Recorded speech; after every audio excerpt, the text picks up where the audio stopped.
What's up?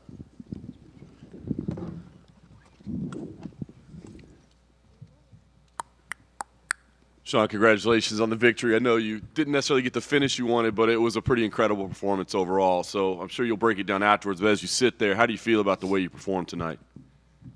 Yeah, something about not getting the finish that just doesn't sit right with me. It's just like, fuck. But I also haven't watched it. Obviously, once I watch it back, I think I'll be a little bit more excited. But I always want to get that finish. Yeah. Saw you, obviously, the boot on the foot, a little bit of a limp as you walked out. I guess, do you know what the status is of it right now and when the injury occurred? No, I think I've had a pretty major surgery on this foot before, so I think it tends to flare up after you kick someone in the head a few times. So I don't think it's anything serious. Hopefully not, but yeah, I think it's just gonna be a little swollen for a few weeks, and we'll be back to work. Like I said, great performance. I mean, was there anything that surprised you? I know you knew how durable he was and all those things, but I mean, was there anything at all that surprised you that happened in there? No, not at all. I mean, I knew I was better than this guy for 3.5 years. I knew the first fight was a fluke, and I proved that. So it felt good. At the end of the fight, you kind of sat down against the cage. I was curious if that was physical because of the foot or if there was something emotional, just exhaustion after 25 minutes. What was going on there? Fuck, just hit me with a nice body shot. Tim told me, like, don't sit. You don't need to. You're winning the fight. You don't need to sit there. But I wanted that finish so bad. I thought I could sit in the pocket and fucking trade. And he hit me with a nice body shot, and I just was like, all right, he whooped his ass. I'm going to sit down and chillax for a little bit. Fair enough. Last thing for me, I mean, you said it in the cage. You'd like to see Ilir Topuria. He's a scary guy. It'd be fun. But you said, hey, Merab, if that's the fight everybody wants, we'll do that one too. So how do you make that decision? How do you allow that choice to be made? It's nice having options. It's hard to make a decision right after the fight. We'll see, how it plays out. Talk to the UFC, talk to Hunter, Dana, and, we'll see what happens. Sean, obviously you always took that first loss to Cheeto kind of like in good nature and always said you're undefeated and stuff. But was there something on your mind about, like, I want to prove to everyone that I am actually just way better than this guy? A little bit. I mean, I literally, truly always knew I was better than him. It never bothered me once that fight played out like that. I mean, look where I was at. Considering I played out like that, beat Thomas Almeida in one of the most beautiful performances I ever had. So that fight never bothered me. I try not to care what people think, and I knew I was better than him. And it took a little 3.5 years to go and prove that, and I did. Obviously, you landed the two massive knees on him in the second, I think, and looked like you had him very badly hurt. But you also sort of knew that he's a very hard guy to put away. Did you see that I'm not necessarily going to be able to finish this guy right away? Yeah, he's hard to catch. He's hard to hit clean. So I didn't want to waste energy trying to put his lights out if I wasn't going to be able to. So, I'm a vet. I'm a veteran. I've done this for a long time, and you know when to use your energy and when to save it. And I didn't feel like I could put his lights out right then and there, so it saved the energy. Are you kind of surprised he didn't just spam the calf kick over and over again? Not really. I think it's like, leg kicks are dangerous, but they're also not just easy to fucking throw. You can't just throw them and just know you're gonna land them every time. They're if you get checked, it hurts. If you throw it and step in with the right hand, you're off balance. So it's not as easy as just throwing a leg kick and you're gonna land it. Sean, right here at media day, you said we'll never be buds and this and that. But did you talk to Cheeto at all? I know I saw you guys like bump fists, but was there anything else said between you guys? No, nothing was said. Just a little handshake. I think he told Tim we'll never be friends or something like that. But it is what it is. I mean, I'd be jealous and hate me too. What did you make of the crowd and the scenes? That press conference Dana White said is one of the loudest he's ever seen. They were dueling USA and Ecuador chants during your fight. Yeah, it's incredible. It's so weird to be me right now. Like, just being able to stand there and listen to that and perform for the people.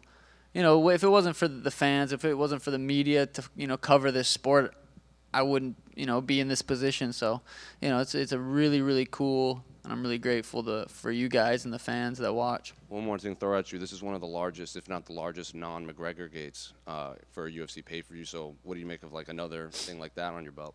Yeah, I think I'm creeping up there. I'm getting up there. At the end of the day, UFC doesn't need anyone. They're gonna find stars. They're gonna make put on crazy fights regardless. But I think I'm working my way up to one of the biggest names in the sport. One of your teammates, Kyler Phillips, he got a big win too. And we asked him, like, would it be an issue? Would it be like Merab and Aljo, like, would you guys not fight? And he says, we'll fight, we'll make money. Mario Bautista you threw in there too. So do you have to have that conversation with your teammates, or is it just like, we'll have to fight someday? I don't know. We'll go with the flow if it happens. I feel like I could move up to 45. I feel like I'm gonna get to a point to where I don't even need the belt. I'm bigger than the belt. I have the belt. I'm gonna fight. I'll be main event at fucking 140, at 142.5, just for fucking fun. I can. I'm getting to that point. So, the belt's cool, but once you get to a certain point, you can main event and just kind of fight. Look, Conor was 45-pound champ fighting at 170, fighting Nate. Like I want to get there. And last one for me, we saw the video clip of kind of Marab walking up to you when you were leaving. Did you guys say anything? I don't know, like if I got hit in the head too. I was like, what the fuck? Who is this random guy talking to me? I was like, who the fuck? And then I realized it was Marab, and then it was his buddy was yelling or something. But yeah, I mean that fight very well could happen next. Sean over here. I know you said you probably won't be buds with Cheeto, but when you look at the fighter version of Cheeto, what do you think he should do next with his career? Cheeto versus Henry could be an interesting fight. Cheeto versus Peter could be an interesting fight. Cheeto versus Aljo would have been an interesting fight. He's somewhat of a star, so he's got some good options too. But he'll probably need some good amount of time off as well. I think I broke his face. Kind of like they just mentioned there with the energy in Miami this whole week. How did it feel not being, the 100% unanimous fan favorite going into this fight week? I know other than that yawn fight week, you were kind of a fan favorite everywhere you went. I show up and perform wherever we're at. I could, fly to Spain and fight Elia. That doesn't bother me. It's cool, having the fans there for me specifically, but it's just cool being a part of it. So that didn't bother me. Sean over here. Hey Sean, I just checked, so congrats for your first title defense, and I just checked all your social media and everyone writes that you should fight next Merab, and what's your response just? Next fight what? So everyone says and everyone comments that you next should fight Merab, and what's your answer just? Maybe, we'll see. Over here, what about the Ilia Topuria fight calls your attention? Is it making history, that second belt? Is it something specifically about him? The undefeated? What is it about him that calls your attention? Yeah, I mean, it's moving up to 45, that's champ versus champ, automatically is huge. Just knocked out Alexander Volkanovski, that's massive. It's just an exciting fight. I'm here for massive fights, and that's what I want to be a part of. So if that's it, sweet. If Merab's it, sweet. I like having options. Yeah. And you prefer Ilia over Merab? Not necessarily. I mean, I guess if it looks, technically I'm not defending a belt, so I don't know about pay-per-view. I would have to talk to the UFC. I don't think that would be an issue. I've always been able to work out something with the UFC. So, if that's the case, that might be a bigger fight. But again, we'll talk and figure it out. And how would you think a fight with Ilia would go? I think a fight with anybody, I win by knockout. Obviously, I didn't knock Cheeto out, but, don't lose confidence from that. Cheeto's, so tough. But, yeah, I believe I could put Ilia's lights out. Yeah. And lastly, I know you don't count it, but, technically you guys are one-on-one. Do you see a trilogy happening in the future, or do you feel like you're done with Cheeto for the rest of your career? Yeah, no, the Sugar State Athletic Commission, they said if I win this fight that they'll take that first fight away. So I'm officially undefeated again, and it feels really good. So we're just 1-0 right now. Sean right here. This may signal the end of things like it did earlier, but I'm going to ask about your shorts. You've been known to change your hair a fair bit. Are the pink shorts here to stay, or could you change those up too? Yeah, I like this pink. I'm going to rock it. So if UFC is going to let me keep using the pink, I'm going to keep rocking it. Okay, thanks. Hi, Sean. Do you think your problems with Cheeto end that today? Also, do you remember the day that you guys talked in a pool in Las Vegas?